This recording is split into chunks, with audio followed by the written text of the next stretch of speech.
चलो दोस्तों, मैं अर्पित राठौर विजन एकेडमी पर फिर से एक बार आपका स्वागत करता हूँ।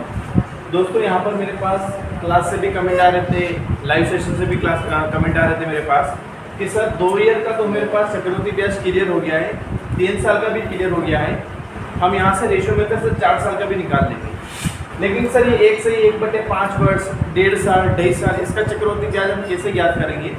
तो बेटा हम इसका भी आपको करना बता देंगे। हम इसको आपको ट्री मेथड से भी करना बता देते हैं, हम इसको रेशियो मेथड से भी करना बता देते हैं, और साथ ही साथ जो अपनी सक्सेसिव मेथड जो थी उससे भी इस क्वेश्चन को अपन करना सीखते हैं। चलो बेटा यहाँ देखते हैं क्या है आपके पास। चलो बेटा इधर देखो, आपके पास क्या बोल रखा बेटा, 1000 रुपये की राशि को 1 से 1/5 साल के लिए 10% प्रति वर्ष चक्रवृद्धि ब्याज से निवेश किया जाता है।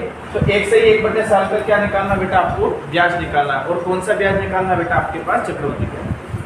बेटा अगर इसको ट्री मेथड से अपन करने चलेंगे तो यहाँ पर 1 से 1/5 साल है, 1 से 1/5 साल ये, तो ये 1 साल के ऊपर है। तो जब भी अपने चक्रवृद्धि ब्याज को ट्री मेथड से निकालना सीखा था तो अपने को यहाँ से अल्टीमेटली 2 साल का क्या लगाना है बेटा, आपको फॉर्मेट लगाना है।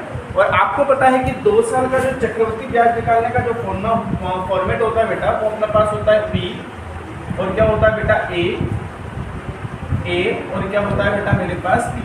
ये ट्री मेथड होता है बेटा, और ट्री मेथड में ये मेरे पास 2 ईयर का सीआई निकालने का क्या होता है बेटा, मेरे पास कॉन्सेप्ट होता है, या फिर हम बोल सकते हैं कि बेटा फॉर्मेट होता है।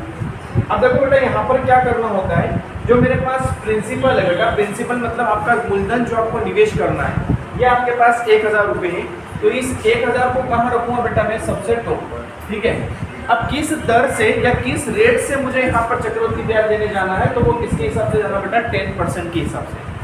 और यहाँ पर 10% की अगर मैं वैल्यू निकालूंगा तो 10% की जो वैल्यू होती है बेटा, वो कितनी होती है, 1/10 होती है। ये मेरे पास होता है बेटा पहला साल, और ये मेरे पास कौन सा होता है बेटा, दूसरा साल, ठीक है बेटा। अब यहाँ पर मैं पहले साल ब्याज लेने जाऊंगा बेटा, और ब्याज किसके हिसाब से लेने जाने वाला हूँ मैं, 1/10 के हिसाब से। तो यहाँ पर मैं 1/10 के हिसाब से ब्याज लेने जाऊंगा तो 0 से 0 कैंसिल हो जाएगा बेटा। तो कितना आएगा मेरे पास, 1000, सॉरी कितना आएगा मेरे पास 100, मतलब 1000 का 1/10 कितना होता है बेटा, मेरे पास 100। दूसरे साल भी मुझे ब्याज लेने जाना है बेटा, और ब्याज किसके हिसाब से लेने जाना है बेटा, 1/10 के हिसाब से। तो 1000 का 1/10 करूँगा तो बेटा मुझे कितने मिलने वाला है, मुझे यहाँ पर 100 मिलने वाला है। अब दूसरे वर्ष के अंत में फिर मुझे ब्याज मिलेगा बेटा, और ब्याज किसके ऊपर मिलेगा बेटा, मुझे 100 के ऊपर। जो पहले वर्ष में जो ब्याज मिला है बेटा, इसके ऊपर फिर से मुझे ब्याज मिलने वाला है। चक्रवृद्धि ब्याज में यही होता है बेटा कि ब्याज के ऊपर जो ब्याज मिलता है वो मेरे पास क्या होता है, चक्रवृद्धि ब्याज। तो पहले वर्ष में जो ब्याज मिला है इसके ऊपर मुझे फिर से ब्याज मिलेगा, और किसके हिसाब से मिलेगा, 1/10 के हिसाब से।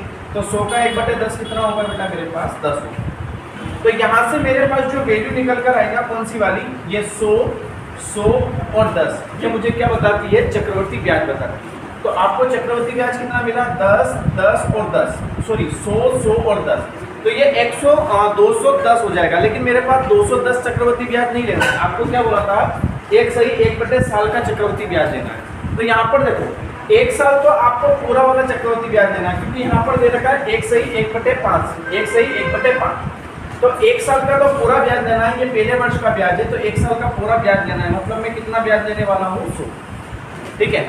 अब दूसरे साल में जो बेटा मुझे ब्याज मिला है ना, कौन सा, 100 और 10, कितना मिला है, 110।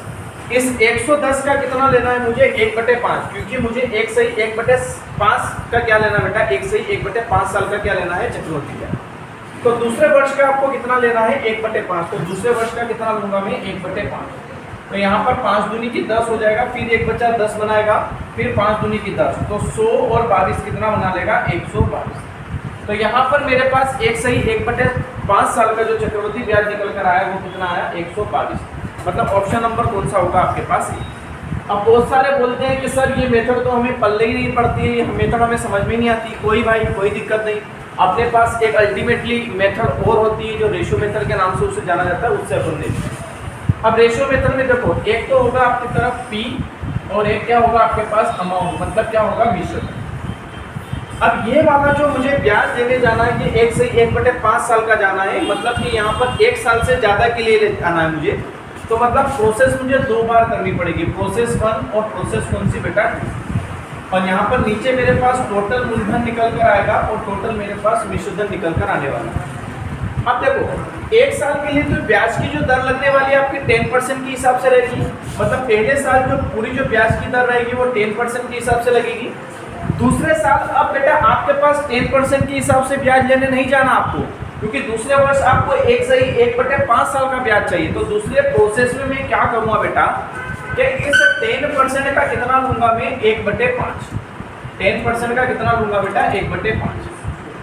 10% का कितना लूँगा बेटा 1/5। तो 5 दूनी की कितना होगा बेटा 10। तो मेरे पास दूसरे वर्ष अगर मैं ब्याज लेने जाऊँगा तो मैं 2% के हिसाब से यहाँ ब्याज लेने जाने वाला। अब देखो यहाँ पर अब 10% की वैल्यू जो होती है 1/10 होती है। नीचे वाली वैल्यू मुझे क्या बताती है प्रिंसिपल मूलधन, और ऊपर वाली क्या बताती है मुझे ब्याज।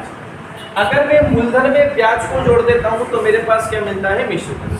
मूलधन कितना है आपका 10, इस 10 में मैं 1 को जोड़ूंगा तो मिश्रधन कितना मिलेगा 11। उसी प्रकार देखो अब मेरे पास 2% के हिसाब से ब्याज देने जाऊंगा और 2% की वैल्यू निकालता हूं मैं 2 बटे कितना करूंगा मैं 100।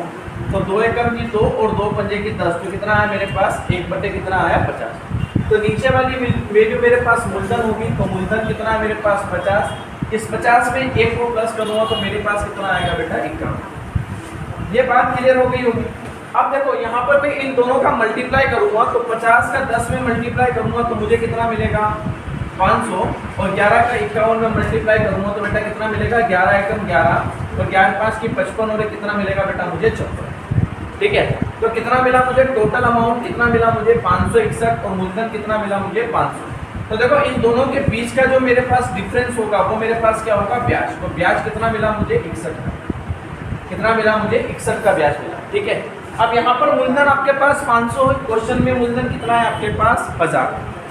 तो ये 1000 जो मेरे पास है ना, ये 1000 जो मेरे पास है ना, ये किसकी वैल्यू है आपके पास 500 की, और मुझे किसकी वैल्यू निकालने जाना है, तो मुझे किसकी वैल्यू निकालना है ब्याज की। तो ब्याज कितना मिला मुझे 61। तो x0 से x0 कैंसिल, x0 से x0 कैंसिल, 5 दूनी की 10, 61 दूनी कितना होता है मेरे पास 122। तो देखो आपके पास रेशो मेथड से भी आपके पास जो चक्रवृद्धि ब्याज आया है वो कितना है आपके पास 122 है। ऑप्शन नंबर कौन सा आपके पास। ठीक है भाई, एक तीसरा विद्यार्थी ऐसा होता है, तीसरा बच्चा ऐसा होता है कि सर ना तो मुझे ट्री मेथड समझ में आई और ना ही मुझे रेशियो मेथड में समझ में आई। तो एक शानदार मेथड जो होती है वो आपके पास सक्सेसिव मेथड होती है। उस सक्सेसिव मेथड से भी मैं क्या करता हूँ चक्रवृद्धि ब्याज निकालता हूँ। देख लेते हैं भाई सक्सेसिव मेथड क्या होती है। देखो 2 ईयर का मुझे CI निकालना होता है, 2 ईयर का मुझे CI निकालना होता है। सक्सेसिव मेथड होती है A प्लस का B, A इंटू का B और अपॉन में कितना मेरे पास 100, अपॉन में कितना मेरे पास 100। तो यहाँ से क्या निकल कर आता है आपके पास CI निकल कर आता है, और यहाँ पर जो प्रिंसिपल होता है आपके पास मूलधन जो होता है वो कितना होता है आपके पास 100, कितना होता है आपके पास 100। अब देखो वही प्रोसेस एक सही 1/5 साल के लिए ब्याज देने जाना है। तो यहाँ पर जो A का मान होगा ना, मतलब पहले साल तो आपके पास जो ब्याज की जो दर लगेगी ना वो कितने के हिसाब से लगेगी 10% के हिसाब से। अब देखो दूसरे साल जो ब्याज की दर लगेगी ना भाई, मतलब B की जो वैल्यू निकालूंगा वो 10% का कितना लेना है मुझे 1 बटे कितना लेना है 5, क्योंकि पूरे साल तो आपको ब्याज देने नहीं जाना है, सिर्फ 1/5 साल के लिए जाना है। तो मैं 1/10 का कितना करूंगा 1/5, तो 5 दूनी कितना होगा 10, तो कितना आ जाएगा 2%, कितना आ जाएगा मेरे पास 2%। तो यहाँ से ये क्लियर हुआ कि A की वैल्यू 10%, B की वैल्यू कितनी मेरे पास 2%। ठीक है, तो देखो 10 प्लस का 2 प्लस का 10 इंटू 2 और बटे में कितना होगा मेरे पास 10 से 10 कैंसिल, 10 और 2 कितना बनाएगा 12 प्लस का 2 ऊपर रहेगा और बटे में कितना रहेगा मेरे पास 10। अब नीचे अगर मेरे पास 0 है और ऊपर मेरे पास कोई डिजिट्स या कोई मेरे पास अंक है, तो नीचे जितने 0 होते हैं उतने अंक छोड़कर क्या लगाते हैं अपन दशमलव लगाते हैं। तो नीचे एक 0 है, मतलब एक अंक छोड़कर क्या लगा दो भाई दशमलव लगा दो। तो 12 प्लस पॉइंट कितना आएगा 2, तो 12.2 आपको क्या मिलेगा यहाँ से आपको बेटा क्या मिलने वाला है CI मिलने वाला है। क्या मिलने वाला है CI, मतलब इस सक्सेसिव मेथड जो CI मिला है वो कितना मिला है 12 पॉइंट कितना मिला है आपको 2 मिला है। ठीक है, और यहाँ पर आपका जो प्रिंसिपल होता है वो कितना होता है आपके पास 100 होता है। क्वेश्चन में प्रिंसिपल कितना है आपका 1000। तो ये 1000 जो मेरे पास वैल्यू होगी ना, ये किसकी वैल्यू होगी मेरे पास 100 की। और मुझे किसकी वैल्यू निकालना है, इसकी, क्योंकि यहाँ से सी आई कितना मिला है मुझे 12 पॉइंट कितना मिला है भाई 2 मिला। ठीक है, यहाँ से पॉइंट हटाया मैंने, नीचे कितना गया, एक जीरो और गया, एक जीरो से एक जीरो कैंसिल, एक जीरो से एक जीरो कैंसिल, इस जीरो से ये वाला जीरो कैंसिल हो जाएगा। तो मेरे पास कितना बचा 122 और एक का मल्टीप्लाई कितना बनाएगा 122। तो यहाँ से भी जो मेरे पास चक्रवर्ती ब्याज निकल कर आया है वो कौन सा निकल कर आया भाई 122। तो हमेशा ध्यान रखना है बेटा कि अगर वो 1.5 साल बोल दे, 1 सही 2/3 वर्ष बोल दे, तो आपको यहाँ ट्री मेथड से भी क्वेश्चंस कर सकते हो बेटा, जैसे कि यहाँ पर आपने करा था, ये ट्री मेथड भी लगा सकते हो बेटा आप। यहाँ से आप रेशो मेथड से भी कर सकते हो, यहाँ से आप रेशो मेथड पे भी काम कर सकते हो, रेशो मेथड पर भी काम कर सकते हो, और साथ साथ आप यहाँ से सक्सेसिव पर भी काम कर सकते हो। ठीक है बेटा, तो इस प्रकार के बेहतरीन क्वेश्चन के लिए बेटा आप हमारे ऑफलाइन प्लेटफॉर्म से भी जुड़ सकते हो, ऑनलाइन प्लेटफॉर्म से भी जुड़ सकते हो। हमारा पता है बेटा विजन एकेडमी पटेल कॉम्प्लेक्स बेटा मंदसौर। ठीक है, और आपके जितने भी डाउट है बेटा, चाहे वो ऑनलाइन सेशन को लेके हो चाहे ऑफलाइन सेशन को लेके हो बेटा, हमारे कॉन्टैक्ट नंबर बेटा यहाँ पर लिख दे रहा हूँ, आप इस पर आप व्हाट्सअप कर सकते हो बेटा 79874583 कितना बेटा मेरे पास 24। ये बेटा यहाँ पर हमारे डाउट सेशन के जो नंबर है बेटा, व्हाट्सअप नंबर है ये बेटा, आप यहाँ पर हमें डाउट्स भेज सकते हो। ठीक है बेटा, तो मिलते हैं बेटा नेक्स्ट क्वेश्चन के लिए, तब तक के लिए थैंक यू सो मच बेटा।